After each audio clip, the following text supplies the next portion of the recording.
Bonjour, donc aujourd'hui je vous parle des personnages de fiction histrioniques. Donc tout d'abord, peut-être la plus connue c'est Scarlett O'Hara du roman adapté en film Autant n'emporte le vent. Donc on retrouve une femme avec une vie sentimentale riche. Donc elle se marie, son mari meurt à la guerre, pendant la guerre de sécession, et ensuite elle a plusieurs maris,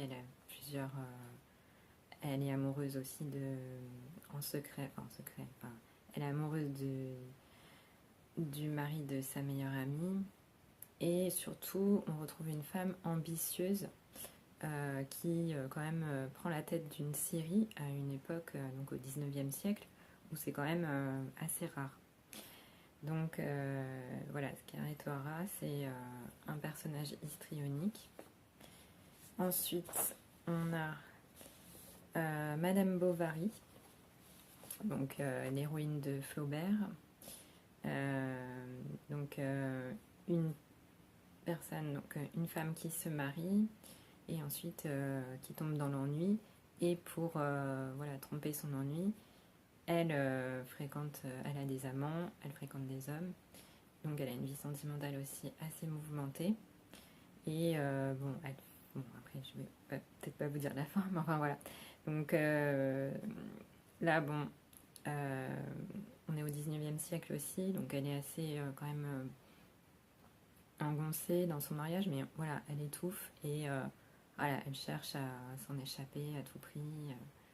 Il y a voilà, un besoin d'aventure, oui, entre guillemets, enfin voilà.